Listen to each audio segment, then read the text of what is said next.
Hello, ici Sébastien Favier, le concepteur du noyau CPS-DOS OS2, actuellement la version OS 2.1. Pour faire suite à la vidéo tutoriel numéro 1, je vais cette fois-ci présenter l'installation de CPS-DOS sur support USB cette fois-ci. Donc on va prendre comme victime une clé USB. Bon alors, vu que c'est une suite, vous êtes censé avoir déjà téléchargé CPS-DOS. Du coup, je l'ai déjà ici. Si on l'ouvre, et bien à l'intérieur, désolé j'ai deux écrans, à l'intérieur j'ai bien ma version USB tout prêt à copier-coller, sauf que on va pas copier-coller simplement comme ça, on va d'abord installer le boot FreeDOS avec Grub sur la clé USB et puis remplacer tout ce qu'il y a dedans, parce qu'il faut un secteur bootable qui est écrit directement dans une zone spécifique de la mémoire de la clé, et on peut pas faire comme ça un simple copier-coller. Et pour ceci, je vous conseille le logiciel que j'ai toujours utilisé depuis toujours, qui s'appelle RM Prep USB. Le voici. Alors c'est un utilitaire qui est plutôt sympathique, qui automatise, on va dire, le formatage, la création des fichiers FreeDOS, machin, enfin voilà, c'est un truc génial. Et on peut même tester à chaud la clé USB sur un émulateur QEMU directement inclus dedans. Donc si on descend un petit peu, ici nous avons le lien téléchargement.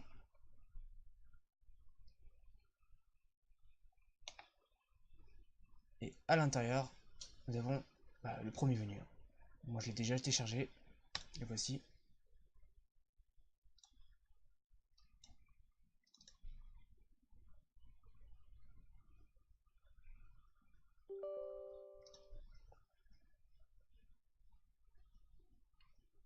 C'est parti.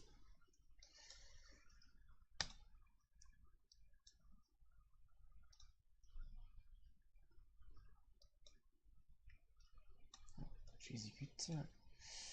Hop là. Donc le voici. Alors voici ma clé USB, hein. Simple clé USB standard. Au moins 2 Go, hein, ça suffit. Je la branche sur mon PC. Hop là. Oui, j'ai un petit souci, j'ai une partition vide et avec une partition pleine. J'ai jamais compris pourquoi. Bref, donc ma clé USB est ici. Dans tous les cas, ce logiciel va formater le contenu de la clé, donc ça va effacer tout ce contenu. Donc attention de prendre une clé USB où vous n'avez rien de particulier à conserver. Quitte à acheter une clé USB spécifiquement pour ces pestos, ça me va aussi. 2 Go c'est bien. Voilà. Donc là vous pouvez nommer déjà votre clé. Donc CPS OS2. Vous sélectionnez FreeDOS. Vous cochez oui. Enfin cliquez sur oui. Formater, copier. Alors vu que c'est une clé USB qui est inférieure à 2 Go, théoriquement, enfin 4 Go, inférieur à 2 Go pardon, ce qui fait exactement 1,800, je sais plus, 900. Donc FAT16 est mis par défaut. Vous pouvez mettre FAT32, ça marche aussi bien. Mais bon. Formater tant que disque, booter tant de disque dur, oui, toujours. Vous pouvez le faire tant que disquette. Par contre, vous aurez des soucis au niveau de la mémoire. Je sais pas comment il est bien foutu, mais des fois FreeDOS, je pense que lui verra un support disquette qui est aussi grand qu'une disquette, enfin plus grand qu'une disquette, qui va se dire what the fuck. Mais normalement ça marche. Alors jusqu'ici c'est bon, et à partir d'ici vous pouvez cliquer sur formater support. Vous cliquez sur oui, donc là ma clé USB va être formatée.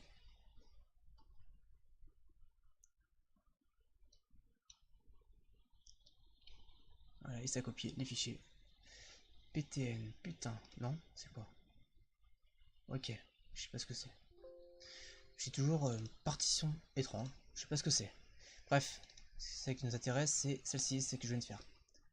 Donc voici ce que j'ai par défaut. Pas de souci. Et bien jusqu'ici, vous pouvez supprimer le dossier FreeDOS. Hein. Oui. Vous pouvez aussi supprimer le fichier PCI. Et à partir de là, vous allez dans le dossier de CPS-DOS, dossier USB. Vous copiez tout. Hop. Copier. Copier. And paste. On colle et on remplace tout. Enfin, s'il demande. Voilà, à partir d'ici, hop, on remplace tout. Après, vous pouvez personnaliser votre propre menu et LST, bien sûr. C'est la gueule qu'aurait Grub au démarrage. Voilà, c'est vous qui voyez. Moi, j'ai récupéré un truc bidon. Hein, j'ai modifié ma guise. Vous faites ce que vous voulez. Jusqu'à là, c'est bon. Ensuite, important à savoir, vous avez dans ce dossier, comme j'ai expliqué à la vidéo précédente, un dossier qui contient 3 binaires différents. Un binaire AMD, celui d'Intel 486 et du 686 avec le support SE. Alors, alors, par défaut, la version qui est ici, voilà, c'est une version 486. Si vous rencontrez des problèmes et vous avez un AMD, eh ben, n'hésitez pas à faire un copier-coller de celui-ci là-dedans. Si tout fonctionne parfaitement et que vous voulez que voilà, votre binaire fonctionne bien et ne crache pas, et bah vous pouvez tester éventuellement cette version là qui est plus optimisée, plus performant avec le support SSE. Ensuite, si vous voulez spécifiquement un binaire pour votre processeur, c'est un Pentium 4, un i-machin, et ben vous me faites une demande à moi sur le forum ou par email ou Discord, et moi je vous envoie un exé spécifique à votre demande pour votre PC. Bref, voilà, donc j'ai ma clé USB qui est prête à être bootée. On peut l'exécuter depuis ici. Donc là, je fais test using QEMU emulator. Ok. Oui. Ok.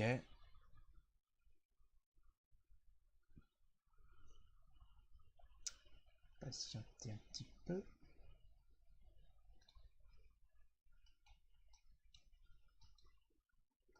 Hop, le voici. Ça fait qui derrière, mais on s'en fout. Voilà. C'est ce qu'il y a actuellement en direct sur ma clé USB. Quand je tape des choses, ma clé USB clignote. Voilà. Sur kernel 32, comme sur VirtualBox. Voilà. Là, ça démarre. Bon, c'est forcément un peu plus long parce que c'est un émulateur. C'est pas la même chose que VirtualBox qui un virtualisateur, on va dire. Bon, c'est grossier un peu, mais c'est différent. L'émulateur va translater les instructions ligne par ligne, en gros. Et côté machine virtuelle, les instructions vont directement au processeur de manière native. Pas besoin d'adapter, enfin un petit peu quand même.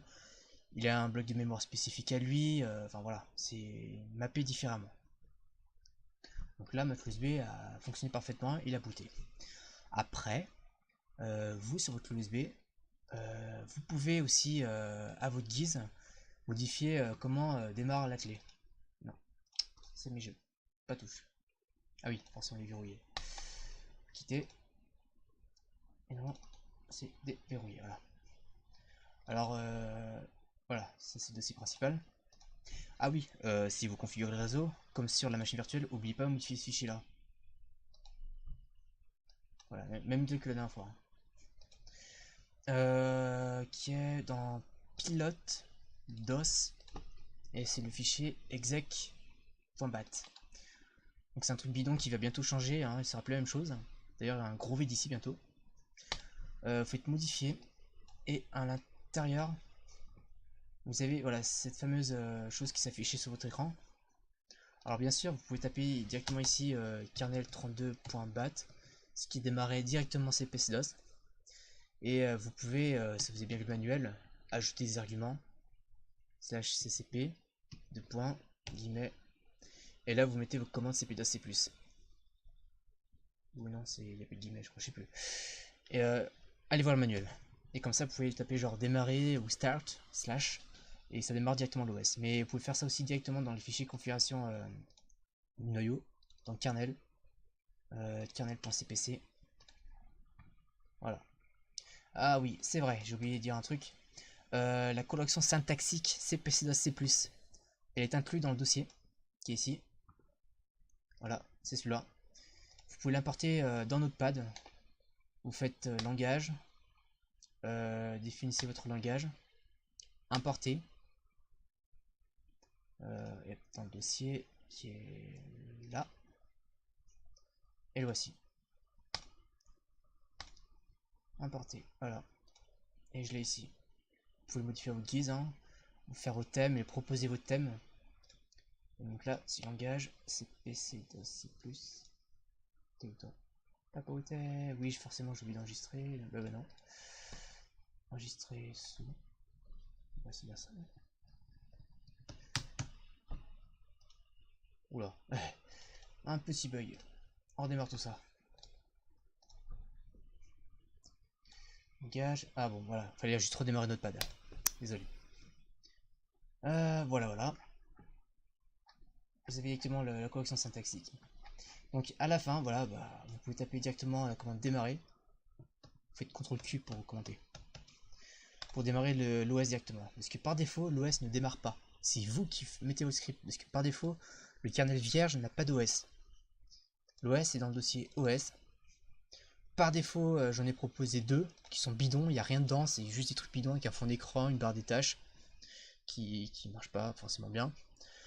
Avec le fichier os.lst qui contient la liste des OS. Donc pour l'instant, il y en a 2. Ça, c'est le nom et le chemin. Le nom et le chemin. Donc le chemin, c'est le dossier qui est relatif à celui-là. Voilà. Maintenant, on va aller tester ça sur un PC. C'est parti, mon kiki.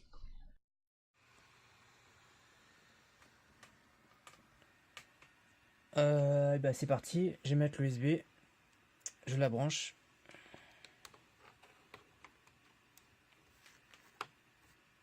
Et je démarre mon PC. Donc c'est un Lenovo B590 avec un processeur i5, 4 Go RAM,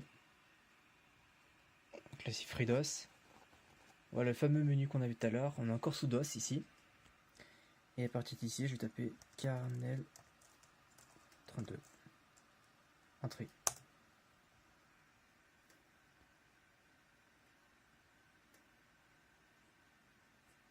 Donc forcément, sur ce PC là qui est trop récent, j'ai pas l'APM,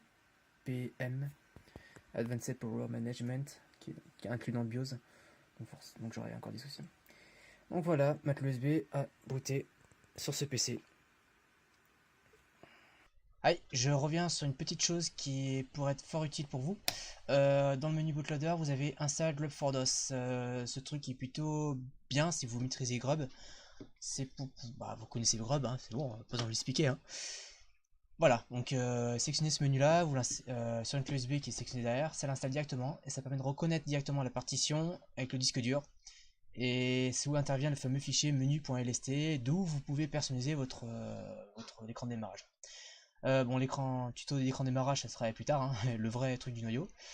Voilà, donc je pense que j'ai tout dit. Pour le prochain tutoriel, il s'agirait directement l'installation, enfin directement le développement du noyau à l'intérieur. Et puis voilà, donc c'est tout pour aujourd'hui. On atteint la fin du tutoriel. Je vous remercie d'avoir visionné cette vidéo. Si vous avez des questions, n'hésitez pas. Je suis là, je ne bouffe pas, je suis normal. Tout va bien. C'était pas drôle. Bon, c'était Sébastien. Ciao.